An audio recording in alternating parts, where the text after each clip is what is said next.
Assalamualaikum warahmatullahi wabarakatuh. Perkenalkan, nama saya Rika Wahyuni dari Prodi Hukum Ekonomi Syariah 2 semester 1. Hari ini, saya ingin menjelaskan sedikit kepada kalian cara memperasakan bahan kutipan. Apa sih parafrasa itu? Parafrasa adalah cara memasukkan pemikiran orang lain ke dalam tulisan kita tanpa menggunakan kutipan langsung. Kamu bisa menggunakan parafrasa untuk membuktikan atau mendukung sebuah ide.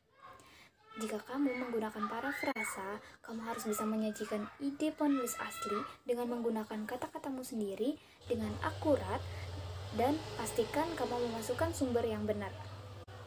Ada 3 hal yang harus kamu perhatikan dalam menggunakan parafrasa. Yang pertama, memeriksa kutipan. Yang kedua, menggunakan kata-kata sendiri. Dan yang ketiga, memasukkan sumber kutipan. Ada 4 cara dalam memeriksa kutipan. Yang pertama, pilih 1-3 kutipan yang paling efektif dalam mendukung ide atau argumenmu dan padatkan menjadi satu pernyataan parafrasa. Jika kamu ingin menggunakan teks yang lebih panjang, sebaiknya tulislah ringkasan. Nah, apa sih perbedaan ringkasan dan parafrasa?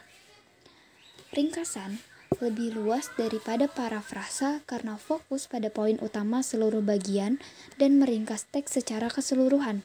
Sedangkan parafrasa fokus pada ide atau konsep utama dalam karya yang lebih besar. Yang kedua, buat anotasi kutipan dengan mengidentifikasi ide utama dan detail pendukung. Tentukan apa yang disampaikan penulis seperti poin atau argumen utama, kemudian catat bagaimana mereka mendukung ide tersebut.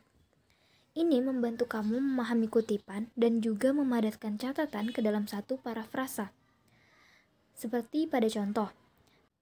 Yang ketiga, parafrasakan kutipan jika kata-katanya tidak lebih penting daripada ide itu sendiri. Nah, jika kamu bisa mengekspresikan ide yang sama dengan kata-kata berbeda, sebaiknya kamu menggunakan parafrasa. Ini memastikan kata-katamu lebih banyak, dan kamu tidak perlu memasukkan terlalu banyak kutipan. Yang keempat, hindari parafrasa jika frasa kutipan langsung itu penting. Kutipan langsung itu lebih penting jika kamu membutuhkan kata-kata asli penulis untuk mempertahankan makna, otoritas ahli yang menyatakan, dan penyusunan kata yang mengesankan. Yang kedua, menggunakan kata-kata sendiri. Ada 5 langkah yang harus diperhatikan dalam menggunakan kata-kata sendiri. Yang pertama, baca lagi kutipan yang akan kamu gunakan. Yang kedua, nyatakan ulang ide menggunakan kata-kata sendiri. Gunakan catatan dan pemahamanmu terhadap teks secara keseluruhan.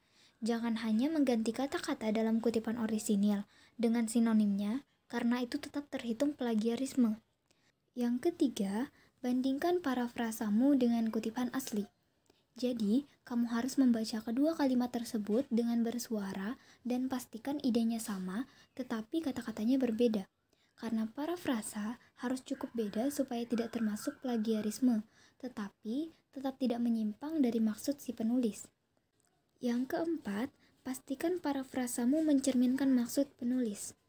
Apapun yang dikutip dari suatu sumber harus mencerminkan maksud penulis asli dalam konteks karyanya secara keseluruhan, seperti yang terlihat pada contoh.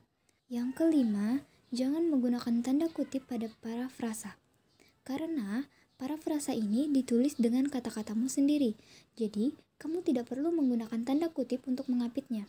Bagian ketiga, memasukkan sumber kutipan. Ada 4 cara dalam memasukkan sumber kutipan. Yang pertama, periksa panduan gaya kutipan yang diinginkan instruktur. Yang kedua, gunakan tanda kurung untuk kutipan dalam teks dengan gaya MLA atau APA.